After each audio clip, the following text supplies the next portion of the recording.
Whiles میں بھی available ہے اور پینز میں بھی اویلیبل ہے. اور وہ بووائن انسولین بھی ہے جو اینیمل پینکریاز کا ایکسٹریکٹ تھا پہلے، آج کل وہ جو ہے بیکٹیریا کے جسم میں انسولین بنانے والے جینز انجیکٹ کر کے ان کی باڈی سے بنائی جاتی ہے، اس کو جینیٹیکلی انجینئرڈ انسولین کہا جاتا ہے. تو انسولین گورنمنٹ کے لیول پہ بہت سارے پروگرامز میں ڈائبیٹک پیشنٹس کو فری آف کاسٹ اویلیبل بھی ہے. یہ تو ہو گئی ہماری ڈائبٹیز اور انسولین کے بارے میں بات.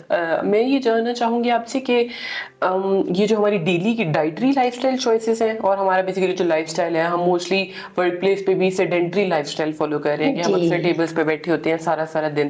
اس کا کیا امپیکٹ ہے ڈائبٹیز کے رسک کو ڈیولپ کرنے میں، جو یہ جو بڑھ رہا ہے اس کے اوپر؟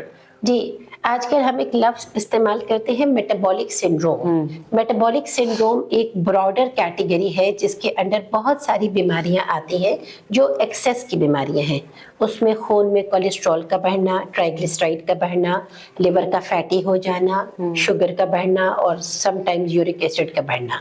تو یہ جو ایکسیس کی بیماریاں ہیں یہ ابھی پچھلے مجھے لگتا ہے کچھ برسوں میں بہت تیزی سے بڑھی ہیں. اس میں ہماری جو ڈائٹری پیٹرن ہے نا، اس کا یقیناً ہاتھ ہے.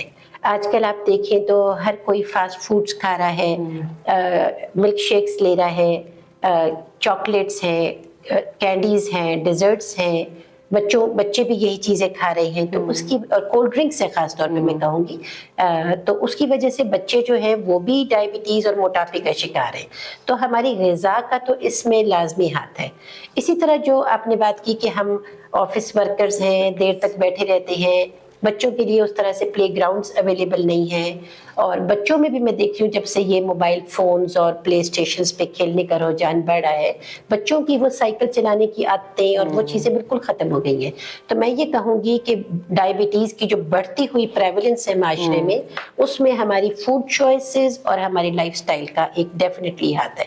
اور اس کے اوپر ہمیں ایک سوشل اویئرنیس کے لیے کام کرنے کی ضرورت ہے. اور یہ دن بھی ہم اسی لیے مناتے ہیں کہ ہم لوگوں کو یہ بتا سکیں کہ تم نے اویئرنیس پھیلائیں کہ اپنی شوگر کو ڈائگنوز بھی کرو. اور اس وقت پاکستان میں تقریباً 38 ملین لوگ ہیں جو ڈائبٹیز کے ساتھ ہیں. بہت الارمنگ ہے ڈاکٹر عائشہ ڈیفینیٹلی. یہ ہم لوگ اس کی مینجمنٹ کے اوپر بات کر رہے ہیں کہ ہم کیا لائف اسٹائل ہیبٹس چوز کر سکتے ہیں. میرا ایک سوال ہے کہ ہم اس کو پریونٹ کیسے کر سکتے ہیں کہ یہ سامنے ہی کم آئے، مطلب ارلی ایجز پہ اگر ہم اس کو ڈیٹیکٹ کر کے پریونٹ کر لیں. بالکل، اسی لیے اب جو آج کل ہم ڈائبٹیز کی گائیڈ لائنز یوز کر رہے ہیں نا، اس میں ہم نے 3 کیٹیگریز کر دی ہیں: نارمل، ڈائبٹیز، اور ایک ٹرم ہم نے اب پچھلے کچھ سالوں میں نئی ڈیولپ کی ہے، پری ڈائبٹیز. پری ڈائبٹیز وہ لوگ ہیں جن کے بارے میں ہمیں معلوم ہے کہ نیکسٹ 10 ایئرز میں انہوں نے ڈائبٹیز میں چلے جانا ہے. اب for example fasting blood sugar ایک نارمل آدمی کی 110 سے کم ہونی چاہیے اور ڈائبیٹک مریض کی 126 سے زیادہ ہونی چاہیے. تو وہ لوگ جن کی فاسٹنگ شوگر 110 سے 126 کے درمیان ہے وہ پری ڈائبیٹک ہے.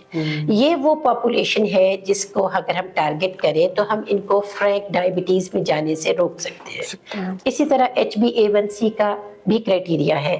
اگر وہ 6.5 یا اس سے زیادہ ہے تو یہ ڈائبٹیز ہے.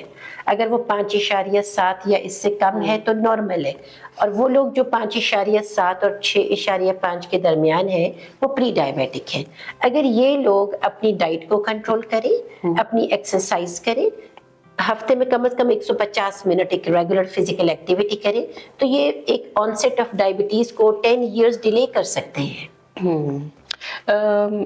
ڈاکٹر عائشہ، جو لوگ آلریڈی ڈائبیٹکس ہیں، جو کچھ سالوں سے جیسے اپنی لیٹ 40s اور 50s میں ہیں، ان کو آپ اس کی، کیونکہ یہ وہ چیز ہے جو کہ اب جب کہ آپ کو ایک بیماری لگ چکی ہے اس کو آپ کو مینیج کرنے کی، آپ وہ لوگ جو لیٹ اپنے 40s 50s میں ہیں ان کو آپ کیا ٹپ دیں گی کہ وہ اس کو مینیج کیسے کر سکتے ہیں ود ڈائٹ، ود ڈیفینیٹلی اگر وہ انسولین یوز کر رہے ہیں اور موومنٹ یعنی کہ ایکسرسائز وغیرہ؟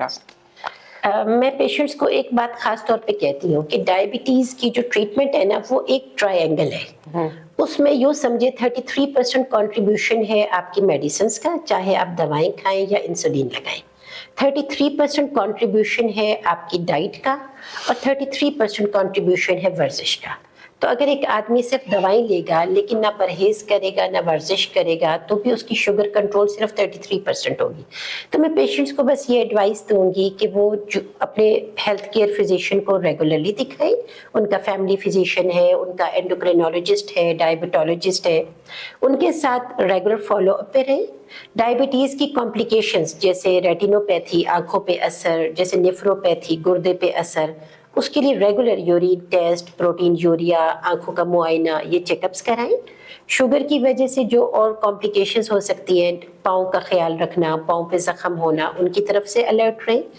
ورزش لازمی اپنی روٹین کی لائف میں رکھیں, اور خوراک میں مٹھائیاں, sweet dishes, cakes, ice creams, chocolates, ان چیزوں کو ایوائڈ کریں. Thank you so much doctor Ayesha for your time. میں امید کرتی ہوں کہ ہماری اس ایپیسوڈ کے ذریعے جو عام انسان ہے اس تک بہت آگاہی پہنچی ہوگی اس بارے میں بھی کہ ڈائبٹیز کو مینیج کیسے کیا جا سکتا ہے, اور اس بارے میں بھی کہ اس کو پریونٹ کیسے کیا جا سکتا ہے. اگلی دفعہ ہم ویلنس ٹاک سیریز میں ایک نئے ہیلتھ ٹاپک کے ساتھ ضرور حاضر ہوں گے. تب تک کے لیے اللہ حافظ. ہمارے CPDI یوٹیوب چینل کو لائک اور سبسکرائب کریں. شکریہ.